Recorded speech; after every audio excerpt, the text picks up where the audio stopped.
His favor and mercy, which He so freely, there's the word free, bestowed on us in the Beloved. In Him we have redemption. There's the next part. We're moved and changed and born again by His grace and power. In other words, we have deliverance from our life and sin, and salvation is an absolute transformation of who we are through His blood, the remission or the forgiveness of our offenses, because He gave the death penalty for us. In accordance with the riches and the generosity, again, of His grace. His gracious favor is grace, there again. Which He lavished upon us in every kind of wisdom and understanding. He made us different. So before you leave here, can you remember the idea that grace is not an opinion or an attitude? Grace is an energizing reality from the living God that if you've got it, you'll know it. Your life is moved and rocked. Your world is changed. Your heart is different. Your desires are bubbling different. You get God throwing things at you you're not used to before. He starts putting desires in your heart that you never knew were there to do His will. And you get to find yourself able to do them.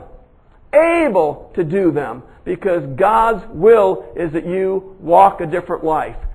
Honestly, before God right now, can you say that what you call Christianity is the Christianity I'm talking about?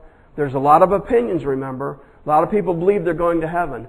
But is the Christianity you have the kind that you've found God invading you, insurging into you desires you didn't have before? Are you finding Him pushing you to levels you never tried before? Do you find that righteousness is a new hunger you're having? Do you find that God wants and is moving in you so that you do want to do His will? You struggle with sin. You don't want it any longer. And you cry out to God and find He gives you more and more strength and change, that you find yourself being a different person and that others can see it like Paul and Barnabas did when they sent people to Antioch and could see the grace of God.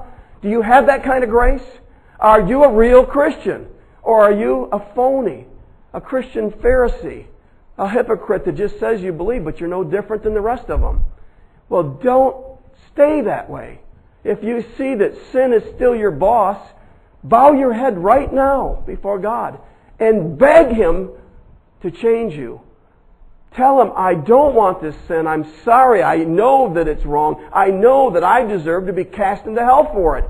I don't have any excuses. My mouth is stopped. I give up making excuses. My sin is evil. You said it was wrong. I don't care what other people say. You said it's evil and I don't want it. Please forgive me. I beg you to change me. I plead before you that I accept Jesus. Make me the kind of person you want me to be. And I'm willing, as your disciple, to go wherever you want. That's the kind of Christian that God says is real. Is that the kind you are? Would you bow your heads with me for a moment? I want you to face before God and wrestle with Him over these issues. I don't want you to come through this church and visit or come for a while and think that you're in just because you said you were. You're in because God says you are, and He says you are because He gives you evidence to tell. And it's the real active grace of God. Is God's grace real in your life?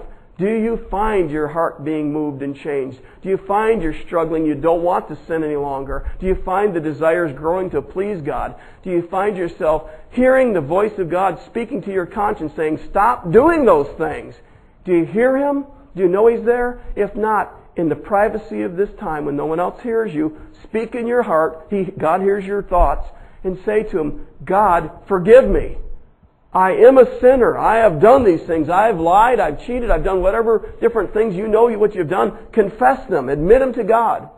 And beg God to forgive you now. And then when you get done, say, God, I don't have the power to change. I know that I deserve judgment for these things. I accept Jesus' death in my place.